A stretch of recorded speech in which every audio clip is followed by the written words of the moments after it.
Today on How It's Made. Inflatable watercraft. It's sink or swim. Couscous. The non-Italian pasta. Modeling dough. Creativity takes shape. And Wicker products. The upside of being a basket case.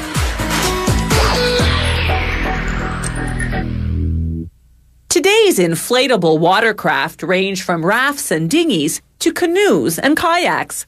They're less expensive than conventional boats and easier to store and transport. You don't need a trailer, just throw your boat in the trunk. Then unfold and inflate it when you get to your aquatic destination. Whether it's a raft shooting the rapids or a motorized boat gliding across a calm lake, an inflatable watercraft begins with sturdy, waterproof material. This company uses a millimeter-thick PVC fabric that has a nylon or polyester fiber core. After workers trace and cut out the pieces that will form the boat, they connect them with a strip of the same material, fusing them together using a machine with a propane flame.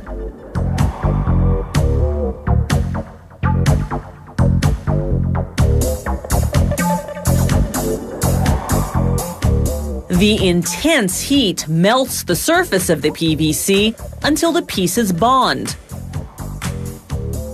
Here's that bonding action in slow motion.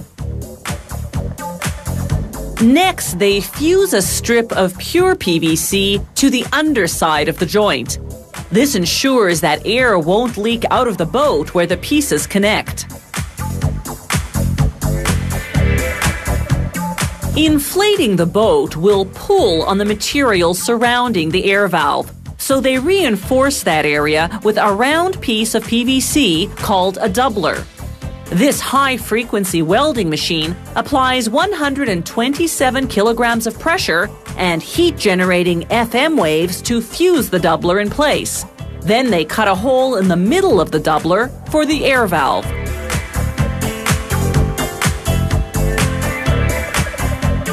Next come the cones. Cones support the weight of the motor and enable the boat to plane, to rise above the water when traveling at high speed.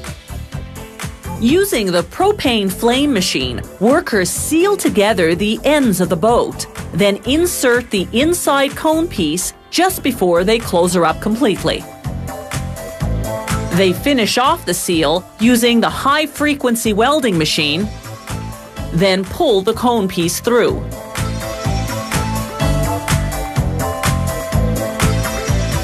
They inflate the boat until the pressure forces the cone piece into place. They seal all around it with heavy-duty caulking. Stick on the outside cone piece, then screw it securely in place. They inflate the boat fully now to perfect the seal and to expel the excess caulking. Now they install what's called the transom, a plank of wood that supports the motor at the rear of the boat. They cover it in boat fabric using a plastic resin-based glue that's resistant to the fiery heat of the sun. They apply the same glue to the piece of material that will become the underside of the boat, then position it in place.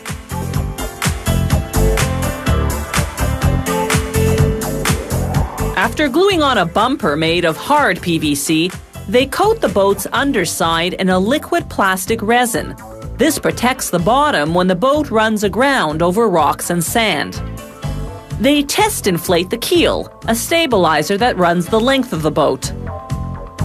Then they deflate it and begin installing the floor. The floor is made up of 5 connected pieces, 3 made of aluminum and 2 made of fiberglass, plastic, or wood. The hole in the floor is for the keel's air valve. After inflating the boat, they inflate the keel.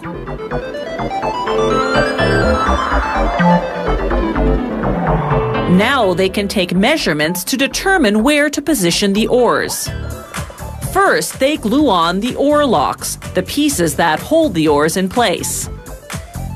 The oars are made of aluminum, so they're lightweight and they won't rust.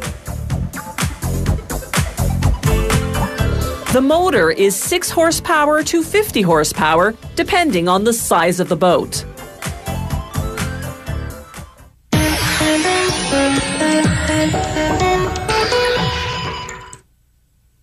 Couscous is a traditional staple of North African cuisine. It looks like a grain, but it's actually pasta. These days, few people make couscous from scratch. Even in North Africa, they usually buy their couscous ready-made and just steam cook it. Couscous is the product of culinary simplicity. It's made from one ingredient and one ingredient alone: wheat. Most often, the durum species of wheat. When you remove the grains, grind them, and sift out the finer flour, you're left with a coarser wheat flour called semolina.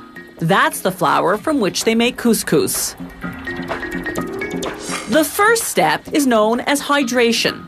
An automated food processor measures about 1/3 water to 2/3 semolina, then mixes them for 3 minutes. The flour particles absorb the liquid and bloat into a raw dough.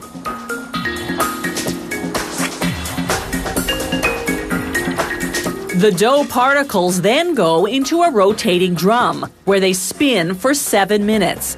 This rounds them into balls of varying sizes.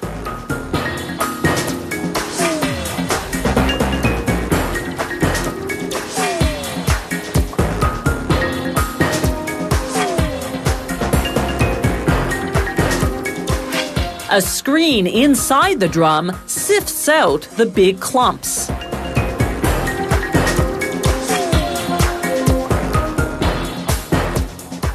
The raw dough balls go into a giant steam cooker for 15 minutes. The intense heat, 100 degrees Celsius, cooks the dough by gelatinizing the starch in the wheat. As the couscous balls exit the steam cooker stuck together, giant revolving blades break them up.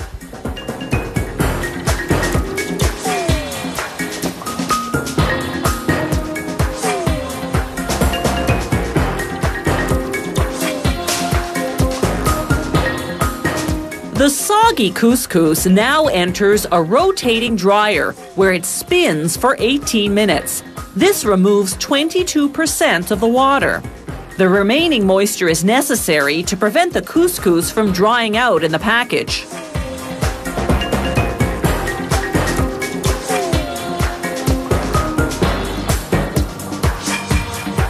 As the couscous pours out of the dryer onto the conveyor belt that funnels it to the next station, you can see that the balls are much drier and relatively uniform in size. But they're still steaming hot, so they go off to a refrigeration chamber for 2 minutes to cool. As the couscous exits the chamber, it runs through a screening machine that separates the balls, called grains, by size. Medium and fine couscous go off to their respective storage silos, while grains that are too big or too small go back to be reprocessed. The couscous making process, from wheat semolina to the finished product, has taken just 45 minutes. As we've seen, most of the cooking's been done by the factory, so all the consumer will have to do is steam this ready-made couscous for just 5 minutes on the stove or in the microwave. This factory packages its couscous in bulk quantities as well as in smaller meal-sized portions.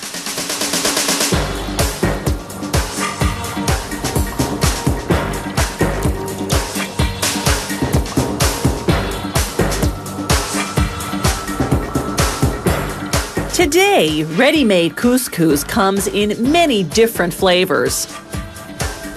And depending on the dish you're making or your personal preference, you can choose medium grain or fine grain. Plain or flavored couscous is becoming an increasingly popular side dish, an alternative to rice, potatoes, or noodles.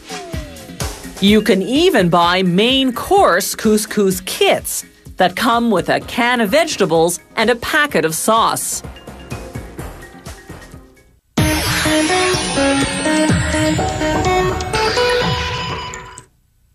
There's nothing little kids love more than digging their hands into a mound of squishy modeling dough, then rolling and shaping it.